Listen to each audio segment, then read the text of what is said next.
Hi there, I'm Alan Windram, the co-founder and director of Little Door Books.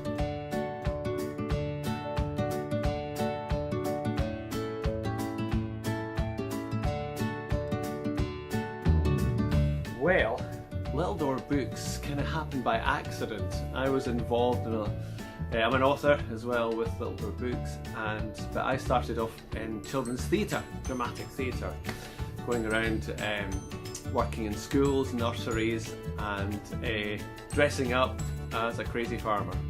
So we started off by writing these first, I started off writing these first two books, this one here and this one here, which were all about Mac the farmer, and I played Mac the farmer, dressed up as him, and the person that I worked with said that why don't you write some picture books so that you can go off and do events yourself. So I thought, well, if I was going to do picture books, I wanted them to be as high quality as possible, because there's no point in doing them and the quality is just not there, and you want it to stand out among all the other books that are there. So, and also I was involved in music, and so decided to record a CD which we put at the back of the books.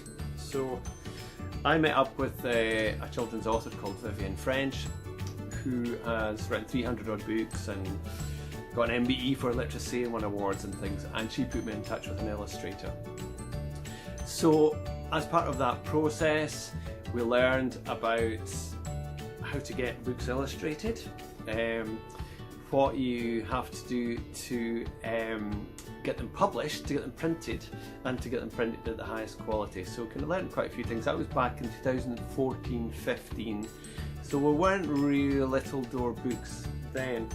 But then in 2015, Vivian French approached us and says, I like so much what you've been doing with your own picture books, and I wonder if I can publish my next picture book with you.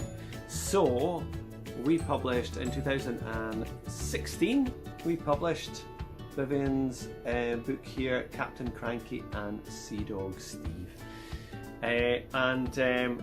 From then, 2016, we set up Little Door Books as a publishing company. But because all of the, it's all picture books that we do at this point, but because we couldn't afford to do more than a couple of picture books a year, we, it's all funded by me doing lots of school events and things, and then gradually our book sales as things went on. So I think in 2016 we did a couple, we did Captain Cranky, and we also did one of my picture books, A Puppy's Tale. So from there we started to get in contact with lots of other authors, and we decided that what we would like to do is to work with known authors and put them together with exciting new illustrators. We saw that a lot of publishing companies were using the same people all the time, and you've got all these amazing illustrators who never actually get the chance to shine and show their work. So we wanted to be able to do that. Well, I suppose we do things slightly different when we're working with the authors and illustrators. Sometimes with picture books, an author will send in a text and then maybe not have much of a say about who's illustrating it, and they might never see things or much during the process. So what we try and do is to allow our authors and illustrators to collaborate much more, obviously with our input and design input as well, and we allow them to come together and really get a vision for what they both see the characters and things being. So that's quite different. But also because of my musical background, I write original songs for every picture book that we publish. I work with the author sometimes on lyrics, and I come up with melodies, and having a song associated with a book kind of really helps with events for the authors, because especially with that age group, you've got to have quite a lot of different things going on in an event because their attention span is very short. So if you have some music as well as the visuals, from the illustrations and the story. It really kind of helps when folks are doing an event. And we also record an audiobook, which is usually free and downloadable from the website. We started off, as I showed you, with the first couple of books doing a CD, but it became quite expensive, so we decided to move to downloads, and all the songs and audiobooks can be downloaded from our website, which is kind of linked through Bandcamp. So that's a little bit different as well. But also, people think because we're based up in Scotland that we're a Scottish publisher only doing Nessies and Highland Cows and things, but actually we see ourselves more as we are a publisher based in Scotland, but we're very much looking to take our books internationally. And quite a few of our books have been translated into different languages, and into Russian, Korean, Slovenian, Chinese, Taiwanese, Gaelic, so they get around the world. I'll give you a quick showing of some of our picture books so you can see they're quite diverse and they're not too sort of Scottishy. Some of them are by award-winning musicians and authors, and some of them are brand new debuts as well. And there's a interesting one about a magnetic cow, and sort of lovely designs and illustrations as well, and a couple of those. So that gives you a wee idea of what we have done so far. Well, we decided, because we put known authors together with pretty much unknown illustrators, we were going about and finding all these amazing illustrators everywhere. And so last year, 2019, we decided to set up a special strand to Little Door Books called Little Door Debuts. And we found authors, illustrators who would write their own story and illustrate their story. And we got some Creative Scotland funding to help us with that, and also did a crowdfunding project. And last year we published our first Little Door debut, which is called What Not to Give an Ogre for His Birthday by Will Hughes. And we saw Will's illustrations at the Edinburgh Art College degree show, and very sort of Quentin Blakey type look about it, and we just thought he's got some amazing ideas. He did this thing with an ogre and what you shouldn't get an ogre for his birthday, and so we published this book this year, and last year, and this year we published our second Little Door debut called Molly's Circus by Esther Kent.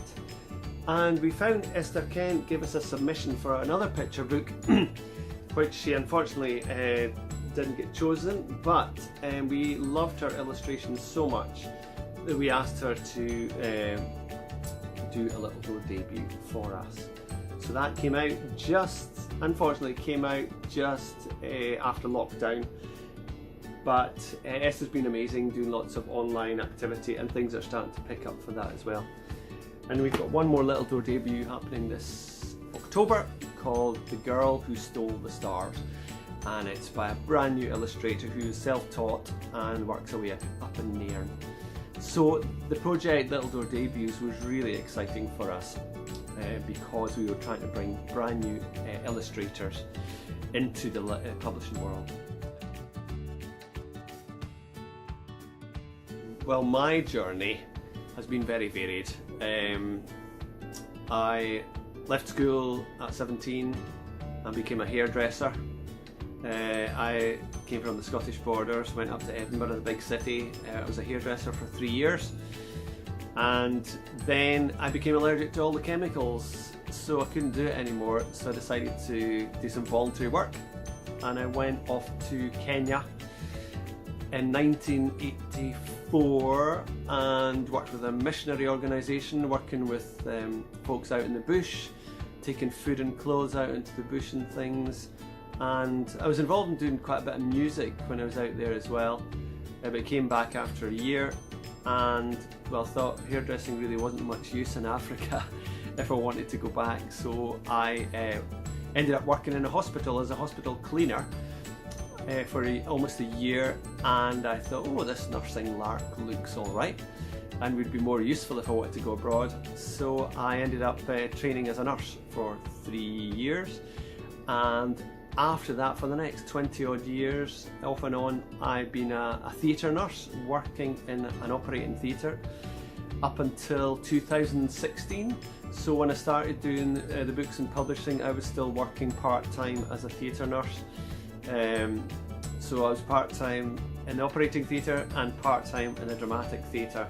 There was lights, cameras, action in both of them, but slightly different. So I came from that, and we moved from the borders up to where we are near Oban now. My wife is a newspaper editor, but in her time as well, she's the other co-founder of Little Door Books.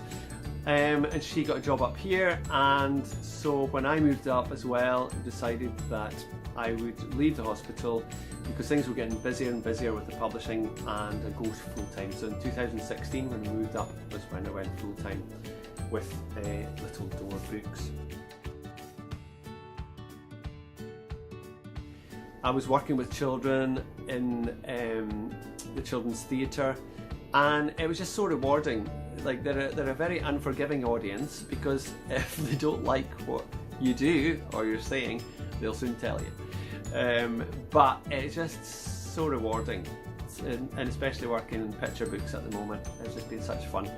So what I love as a publisher and an author is actually getting out there, getting out, doing events, meeting children, meeting teachers, librarians, other publishers. I didn't do publishing degree or anything like that.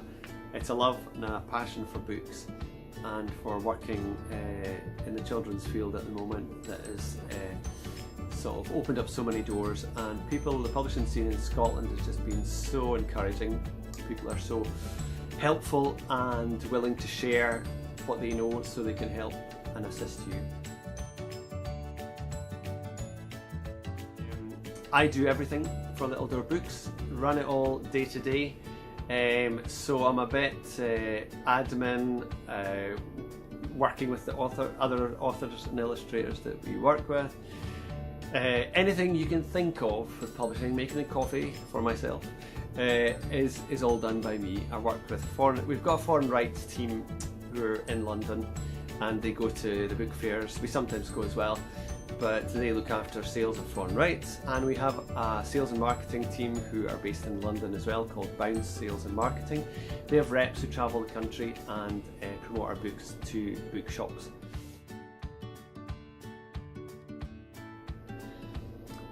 Well, I suppose it's not being afraid to take risks, to try things.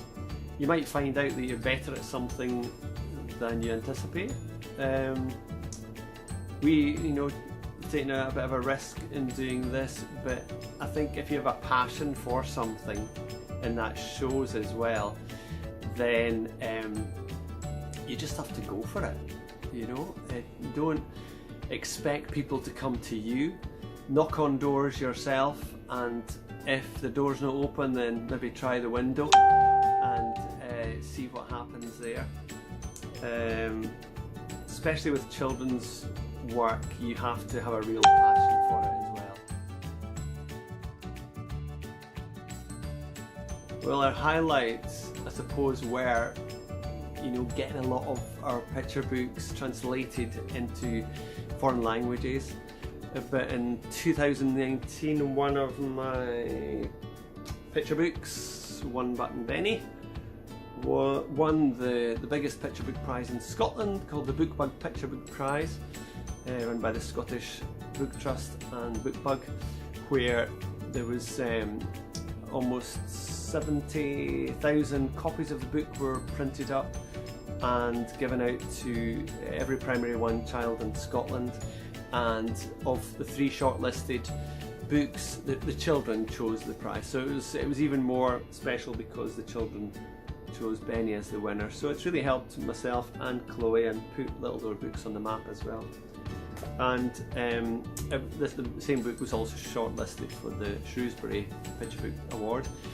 And also last year, 2019, where is it? Oh yeah, I have my little award here.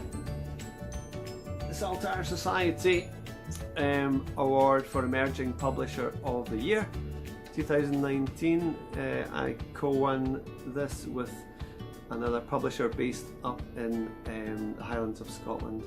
So it was an amazing achievement and such a thrill to be able to win this award, which again has opened up quite a lot of doors for us as Little Door Books. And also this year, 2020, we were shortlisted for the Nibbies Regional Small Press of the Year. We were shortlisted for the Scottish region, so we're absolutely thrilled for that as well. Challenges. It's not really a challenge being in Scotland, although we do work at the moment from a static caravan because we're building a house. So it's a little bit challenging internet-wise, but with the internet you can work with the publishing world in the world. So we deal with people from all over the world, work with illustrators and authors in England, in Italy, we get books printed out in China, in Europe, and deal with people all over the place.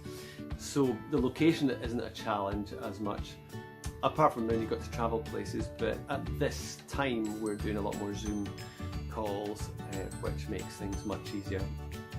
I think sometimes just getting your books noticed with the press is a bit of a challenge when you're such a small publisher and trying to do everything.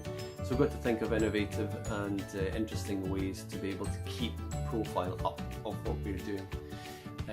Doing a lot of videos, setting up a YouTube channel and things like that. It is hard to break into the industry, but we had no background, I have no background in the publishing industry. So as I said earlier, you just have to go for it. You take a risk, you try something, you work with people that you get on with, that you have the same passion for things as well. And don't necessarily just look at all the big boys to work with. Maybe start off with a small publisher and get some grounding, because with a small publisher there maybe are only one or two people who work in it, so possibly you'll get much more experience in different things as well, and then you can take that, what you learn, on to working with a bigger publisher or not. In the end, maybe you want to stay with that smaller publisher or set up your own.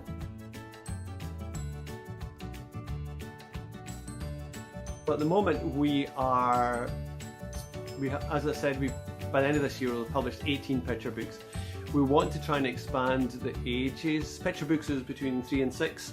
Next year we're hoping to work on a board book, which will be from 0 to 5, so it's a kind of different sort of thing.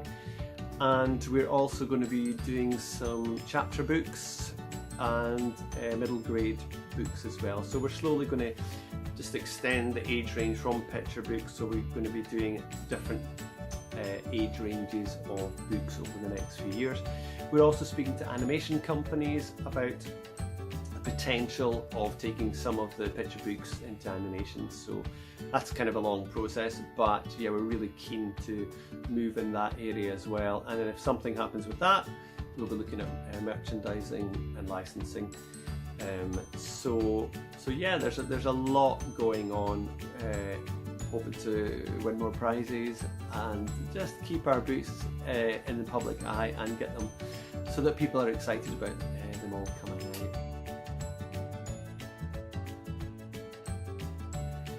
out. Well, like I kind of mentioned, I'm not travelling as much, so at the moment it's kind of harder because a percentage of the money we used to fund our books was from my fees from my events, so I don't have that as much. I'm doing a few online events, which are a bit harder for certainly the picture book age range because it's hard to get that engagement. But a lot of the meetings, it makes it much easier because rather than travelling all over the place, I'm doing them through Zoom. So it's easy to have meetings with people in London in Edinburgh, in other parts of the country or the world, without travelling away from where you are. But I've been doing a lot more things that I probably wanted to do but didn't have the time to do, like setting up a YouTube channel, getting some of our authors to record videos of them reading books, try and think of interesting marketing ways. So over the last 9 weeks, every Monday and Wednesday morning I've been reading every single one of our picture books. All of these, I've been reading all the stories in different parts of the Highlands of Scotland, so that people who are stuck in cities can see some countryside but also get to hear these amazing books. So it's been tricky. I've been busier than ever because you're constantly trying to think of new ways and different ways to do things. But yeah, it's been a challenge, and we'll just have to see how things go. So luckily the shops are back open, so if anybody has small nieces, nephews or children, please do have a look at some of our Little Door books, because I'm sure you will find them very interesting, and there's also music to go with them too. So I hope that gives you an idea of who we are, what we're doing, but also encourages you to go for it, to look for maybe what you're passionate about in publishing. Maybe think, why do I want to go into publishing? Maybe it's working with people or just the excitement of that, but you don't need to be based in London or a big city. You can be anywhere and be a publisher or work with a publishing company. So I hope that you will be encouraged, and if you have any other questions, please feel free to ask. Thanks again for listening, and all the best. Take care.